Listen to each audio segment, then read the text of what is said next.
Kasus lokal tanggal 28 April menembus 10.000 menjadi 11.353 kasus. Di antaranya kota New Taipei 4.552 kasus, Taipei 2.424 kasus, Taoyuan 1.481 kasus. Kasus impor bertambah 164 kasus dan ada 2 kasus meninggal. Jumlah penderita tahun ini melebihi 50.000 orang, 99,7 di antaranya bergejala ringan atau asimptomatik. CCC meluncurkan program penjatahan alat tes rapid dengan metode pencatatan nama asli pada tanggal 28. Warga hanya perlu membawa kartu Askes untuk membeli satu kotak isi 5 set setiap kalinya seharga $500 Taiwan. Perlu diperhatikan bahwa kartu ERC bernomor akhir ganjil hanya bisa membeli pada hari Senin, Rabu, dan Jumat, sedangkan nomor genap di hari Selasa, Kamis, dan Sabtu. Hari Minggu tidak dibatasi dan terbuka bagi semua. 对，我们希望来讲了哈，大概就是认卡不认人嘛哈，但是我们还觉得在排队的时候，那还是1人1卡了，不要1人很多卡。因为我收了70-80张，然后一下就举了70-80份，那还是能够让它比较均匀的分配。 Di hari pertama peluncurannya, sistem Askes sempat lumpuh total. Warga diingatkan untuk mengunjungi situs NHIA di bagian peta alat tes rapid untuk memeriksa stok di apotik terdekat. Mekanisme pendataan terpadu dengan scanning kode QR kini telah berakhir. Seiring lonjakan kasus, CCC tanggal 27 mengumumkan pencabutan penelusuran kasus dan mengakhiri mekanisme pendataan terpadu digantikan dengan aplikasi jarak sosial Taiwan. 它只是在2公尺之内，那接触有超过2分钟，就会显露，所以并不是密切接触者。当然，如果你现在30分钟、50分钟。 那当然自己就要很小心。 Setelah aplikasi jarak sosial direvisi dalam 2 hari ini, kolom untuk memeriksa kondisi pihak yang memiliki kontak masih tetap ditampilkan.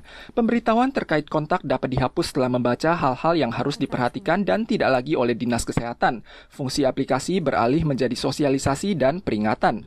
Ada sebanyak 8,21 juta orang yang telah mengunduh aplikasi ini. Namun ada warga cemas aplikasi ini sangat menguras baterai karena harus menyalakan Bluetooth. Terkait hal tersebut, pakar elektronik menyatakan konsumsinya sangat minim. Tanggal 27, DPR Amerika meloloskan RUU dengan 425 suara untuk mendesak Departemen Luar Negeri membantu memulihkan status Taiwan sebagai anggota pengamat di PBB. RUU ini telah disahkan oleh Senat bulan Agustus lalu dan akan dikirim ke Presiden Joe Biden untuk ditandatangani. Lewat komentarnya, pihak DPR memuji prestasi upaya pencegahan pandemi Taiwan yang seharusnya tidak diabaikan oleh WHO, serta mengecam tentangan yang diberikan oleh Tiongkok. Despite the CCP's interference, Taiwan is a model democracy that makes the world a better place. The people of Taiwan deserve to participate in the World Health Organization. Seruan agar RUU dapat segera diberlakukan menunjukkan komitmen kuat DPR Amerika kepada Taiwan.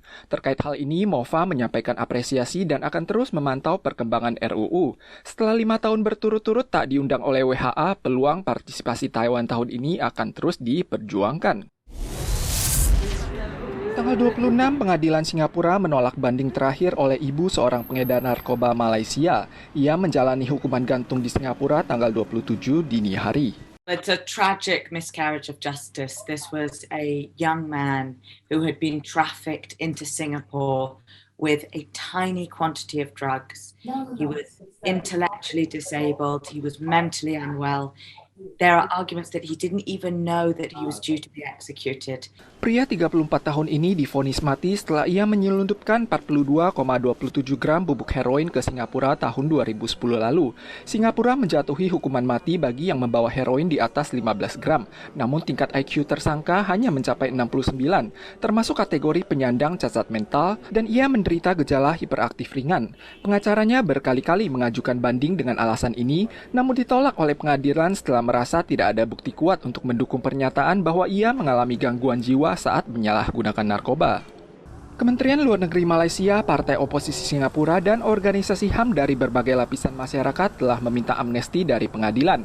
PM Malaysia bahkan melayangkan surat kepada PM Singapura November lalu untuk meminta keringanan hukum, namun tetap tak mampu mengubah keputusan akhir yang menyeret tersangka ke tiang gantung.